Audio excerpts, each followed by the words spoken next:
Et salut YouTube, bienvenue sur FalcAlter.fr. Aujourd'hui je vous présente un deck Afanas.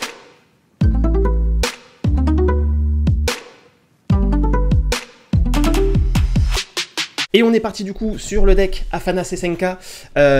Afanas et Senka, alors avant toute chose bien entendu, si le contenu vous plaît, n'hésitez pas à vous abonner, à lâcher un petit like, un petit commentaire. Voilà, ça fait toujours plaisir et ça aide bien entendu au référencement, ça m'aide beaucoup. Et sinon, en ce qui concerne Afanas et Senka, on est parti encore une fois sur une decklist qui va à l'essentiel, c'est-à-dire que c'est pas quelque chose qui est voué à être ultra compétitif, c'est pas quelque chose de hyper travaillé, mais c'est quand même quelque chose qui est très efficace et qui va vous permettre, encore une fois, de prendre le héros en main dans cette série de vidéos pour jouer les héros qui ne font pas partie des starters, mais pour s'acclimater un petit peu avec eux. Donc Afanas et Senka, qu'est-ce que ça dit ? Ça dit que lorsque vous jouez un sort, un personnage ciblé que vous contrôlez gagne un boost. Donc forcément, on va jouer beaucoup de sorts dans le deck. Je vous montre ici la courbe, on en a plus de sorts que de personnages, mais je vous rassure, on a beaucoup de moteurs de pioche dans le deck, donc on va pouvoir aller cycler, aller vite chercher les personnages qui nous intéressent et les sorts pour venir les supporter justement. Je vous montre d'abord les sorts et ensuite je vous montre les personnages pour le coup. Alors du coup dans ce deck on a Main Tendue. Main Tendue qui est un sort qui coûte 1 jouer de la main, 2 jouer de la réserve, qui dit qu'un personnage ciblé gagne un boost et perd Fugace. Donc ça va être intéressant ici, vu qu'on n'a pas beaucoup de persos, d'aller leur enlever Fugace pour pouvoir faire en sorte qu'ils retournent en réserve et pouvoir les rejouer de la réserve. Ça fait gagner un boost, donc du coup Afanas fait gagner un boost, Main Tendue fait gagner un boost, on a des personnages qui peuvent vite monter, et en plus vous allez voir que ça combote pas mal avec plein de petits persos qu'on a. Donc Main Tendue en x3 en rare, un must-have. L'entraînement à la méditation en rare en 3 exemplaires, entraînement à la méditation, 2 jouets de la main, 3 jouets de la réserve, qui dit qu'un personnage ciblé de coup de main 3 ou moins gagne ancré. Donc on joue cet entraînement, on booste un personnage, et en plus on lui donne ancré, ce qui fait qu'il reste au prochain tour, et on va pouvoir garder les boosts que Afanas a donné sur plusieurs tours. On peut le jouer pour 2 de la main, le rejouer pour 3 de la réserve, le personnage reste plusieurs tours, conserve les boosts, et on peut snowball comme ça, si on se le fait pas gérer sur plusieurs tours. Donc clairement cet entraînement à la méditation pour rentabiliser les boosts d'Afanas, clairement intéressant aussi ici dans ce deck. L'entraînement magique, un moteur de pioche, coûte 1 jouet de la main, 3 jouets de la réserve, qui dit que vous piochez une carte.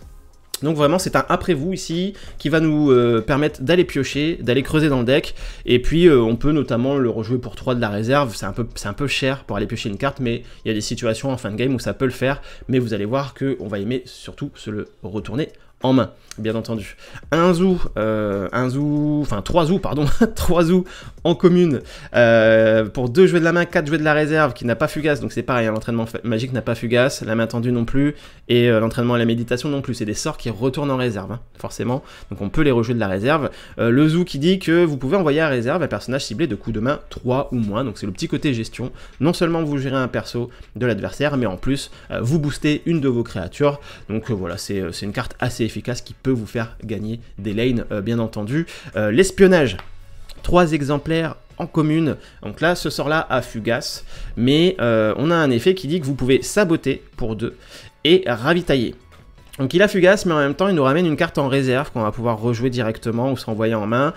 C'est Disrupt, hein, ça permet d'aller dégager les cartes de la réserve adverse qui pourraient nous embêter, et en plus de ça, on donne un petit boost à une créature sur le terrain. Donc clairement on est sur de la value et du card advantage à la fois, c'est parfait. Le portail de bannissement en 2 exemplaires en commune, ça coûte 4 jouets de la main, 4 jouets de la réserve, mais par contre, alors ça a Fugace, mais ça défausse un personnage ou un permanent ciblé. On se pose pas de questions, ça dégage, ça va même pas en réserve, c'est défaussé immédiatement. Donc ça va servir à gérer tout ce qui est gros ton, tout ce qui est aussi gros permanent. Je pense notamment au Festival Lyra, aux ruches des Scarabots, aux monolithes, au Kadigir en face, au grand projet, bref. Ça peut défausser pas mal de permanents, ça vous débarrasse définitivement d'une menace sur le terrain. Donc c'est pour ça qu'on le met en 2 exemplaires, pas en 3, parce que c'est quand même un peu cher. Le petit pas, bond de géant en 2 exemplaires aussi. Le finisher, hein, un des finishers du deck. 6 jouets de la main, 6 jouets de la réserve, c'est Fugace. Mais par contre, une expédition ciblée avance d'une région. Donc vous le jouez, si vous êtes à une expédition de gagner, vous avancez l'expédition d'une région, vous avez gagné directement. Donc c'est vraiment le finisher, on peut faire la course avec l'adversaire, ça peut être très tendu et finir sur un petit pas bond de géant, et là vraiment c'est... Enfin, petit pas de bond géant, vraiment c'est le finisher parfait pour ce deck. Vous pouvez tout miser sur l'avant-dernier tour, faire all-in pour faire en sorte que vous avancez des deux côtés, même si ça doit user toutes vos ressources, et puis en ayant petit pas de bond de géant en main, terminer le tour d'après sur là-dessus et remporter la victoire. Donc vraiment c'est ça prend le dessus sur les festivals Lyra notamment, donc ça peut être intéressant et c'est très fort. Donc c'est pour ça qu'en 2 exemplaires, pas en 3 encore une fois parce que c'est cher, parce qu'on veut l'avoir en fin de partie. Et enfin 2 Furies du Kraken en commune, parce que le slot de rare je pense est un peu cher dans le deck, et je pense qu'en commune ça suffit largement. Ça a fugace, ça vous permet d'envoyer en réserve jusqu'à 3 personnages ciblés de coups de main total de 5 ou moins.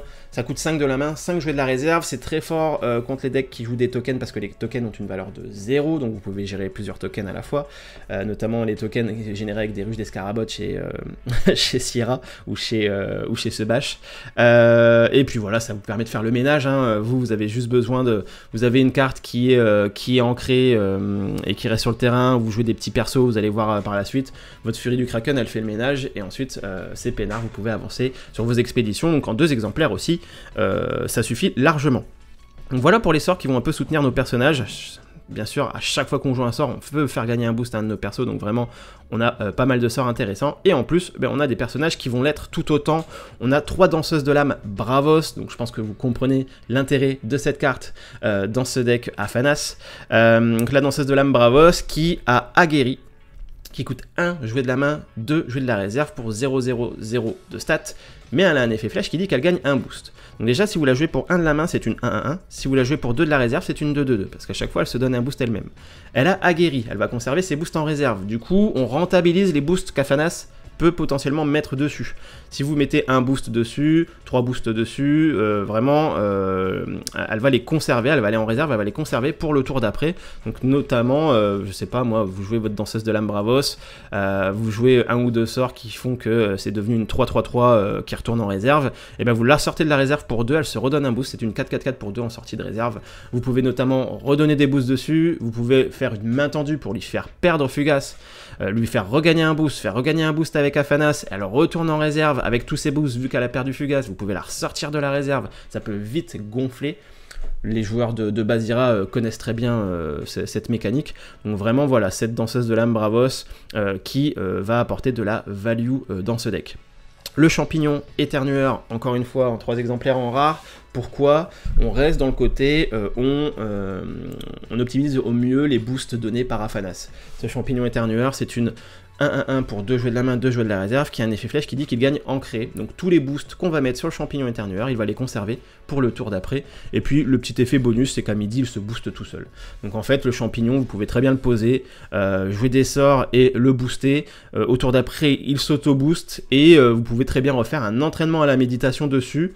Donc vous le réancrez, Afanas lui redonne un boost, au tour d'après, il se rebooste tout seul et ainsi de suite. Et limite, vous avez un côté peinard si vous ne faites pas gérer la carte. Vous avez vraiment un côté qui est peinard, donc vraiment ce champignon éternueur, très intéressant pour démultiplier la value des boosts donnés par Afanas.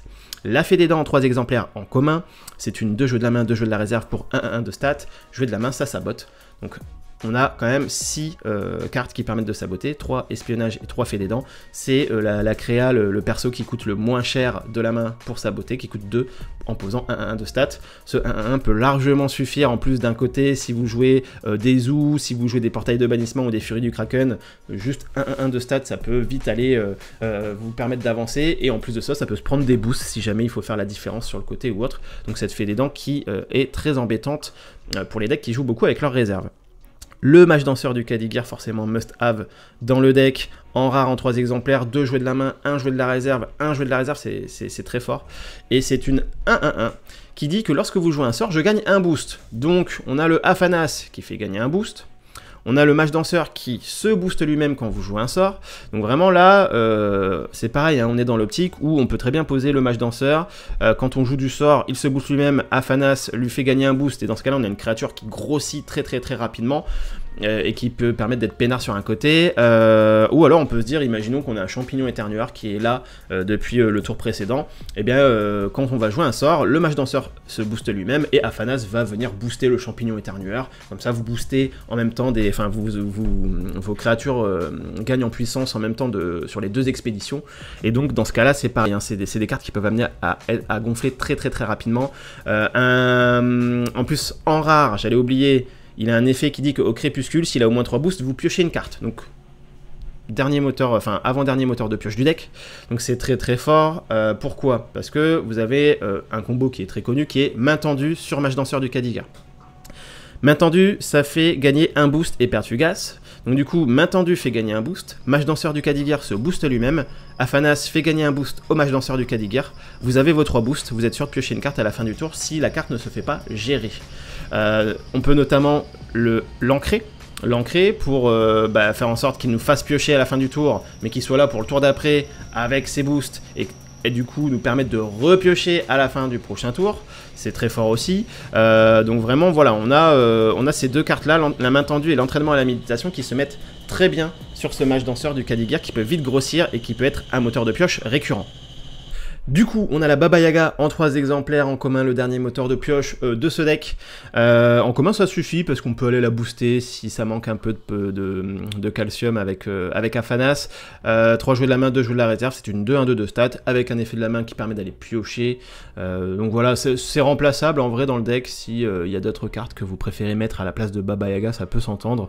Mais encore une fois, on reste dans ce côté, aller piocher, aller chercher les cartes qui nous intéressent dans le deck. Et enfin le Flamel, hein, Flamel, carte importante du deck, en 3 exemplaires en commune, qui est une 4 jouets de la main, 3 jeux de la réserve, qui a 4-3-3 de stats, donc des stats qui sont quand même plutôt pas dégueux, surtout jouer de la réserve, et qui a un effet de main qui dit que vous pouvez envoyer un sort de votre réserve dans votre main. Et là du coup on pense forcément à toutes ces mains tendues, à ces entraînements à la méditation, à ces entraînements magiques surtout, et à ces zoos qui coûtent vraiment beaucoup moins cher jouer de la main que jouer de la réserve, qu'on va pouvoir se renvoyer en main pour les réutiliser, rebooster des persos, etc. Ce Flamel vraiment un must have, et en plus le petit effet de soutien de la réserve qui dit que le prochain sort que vous jouez ce tour coûte 1 de moins. Si on n'a pas besoin de le jouer depuis la réserve, si on a déjà de grosses cartes avec des grosses stats, ce Flamel peut permettre de diminuer notamment le coût d'un entraînement magique depuis la réserve ou d'un zoo depuis la réserve. C'est clairement pas négligeable.